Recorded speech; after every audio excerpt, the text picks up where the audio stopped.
So we are introduced to Dick Grayson while he's still young, he's Robin, and he hasn't developed the qualities of a capable leader yet. He's too experienced with Batman to effectively work in a larger group, whereas everybody else is trained in cooperative work. So Dick's role ends up just being hacking and tracing leads. Robin in the show comes across as cool, funny, intelligent, angsty. He also seems to be always smiling. He's trained by Batman to be the best. But because of Batman being there with him, he always gets to enjoy himself more, knowing he's backed by Batman. There is a moment where Roy and Wally are frustrated with the way the League is treating them. However, Dick isn't, because he sees this as a way to outdo the League by investigating Cadmus before them and solve the case before the League could. Dick isn't rebellious, but he plays around within his fine lines to excel. There is also a moment where Bruce speaks to Aqualad alone, and Dick feels neglected. And Bruce notices this, and decides to give Dick some time by having a basketball game with him disguising it as training.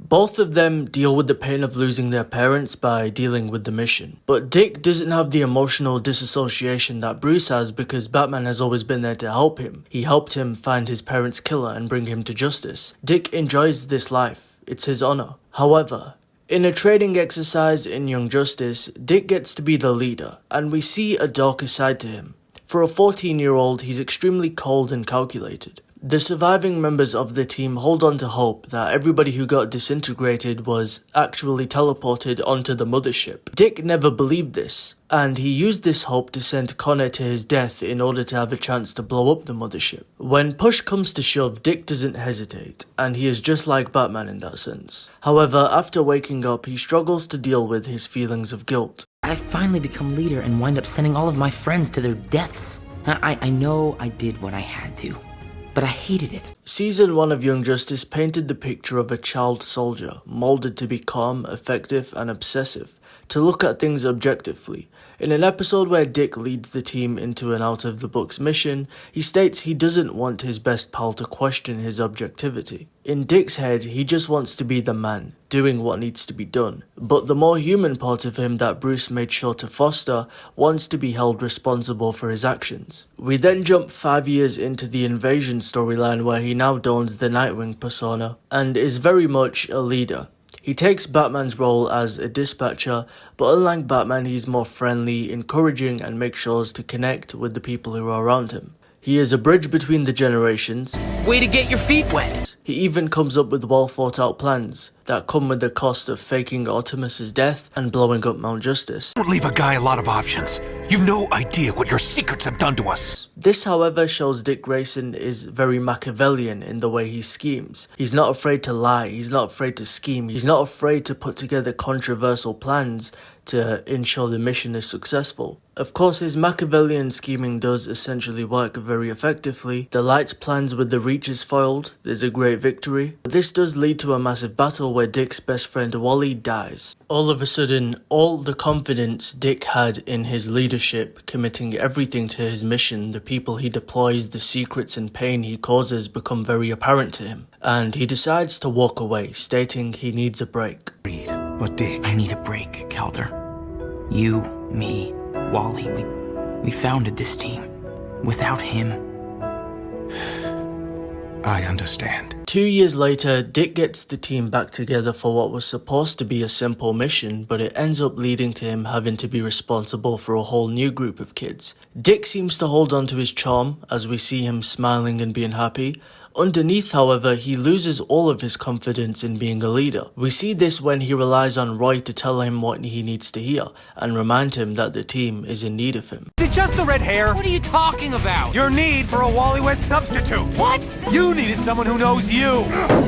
I get it. You needed someone to give you a reality check, to keep you honest, to tell you what no one else will tell the boss. You're babbling! Well, fine. Wally's not here, so I'll say it. What? What are you gonna say? You already know. You're dropping the ball with these Markovian kids. Taking care of strays wasn't the mission. The mission is what the mission becomes. You know that. Those kids need you. Your team needs you. It was just one op. I don't do teams anymore. You do now. Hey, cut it out! Put me down! Dick has a fever dream where he sees his happy moments with Wally and they're taking on the parademons with the team. Life was like an action movie, but now the mission isn't some game. It's deciding who to sacrifice, and it's just about surviving the hurt. We see how Dick resolves himself off these feelings, and it's when he calls out Brian's inability to let go of the past. It's revealed how Dick is able to keep going and not linger in his past pain, because he knows what anticipating the wrong thing is like. Are you a man perpetually looking back at what he's lost? Or a man looking forward to what he might become? You and I okay? And are you okay?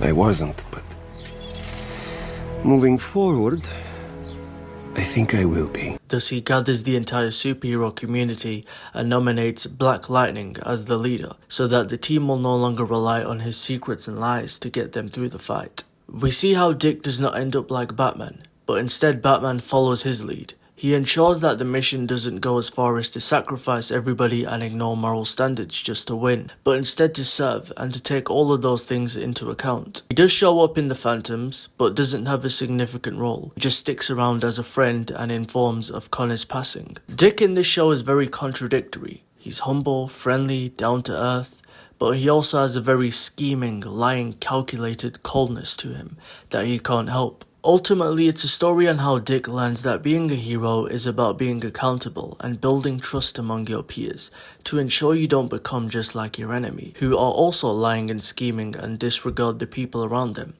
This is the lesson Dick Grayson learns. I guess a part of why this is so controversial and a lot of people really don't like Dick Grayson in Young Justice, which is understandable because Dick is kind of seen as the light, the shining light of the DCU. He sort of has no flaws, he has no faults, right? He's kind of like this poster child, embodies the qualities Superman has in a sense. And I guess Young Justice really changed that and really humanized Dick Grayson into showing us what perhaps it would really be like if a 14-year-old kid was trained by Batman.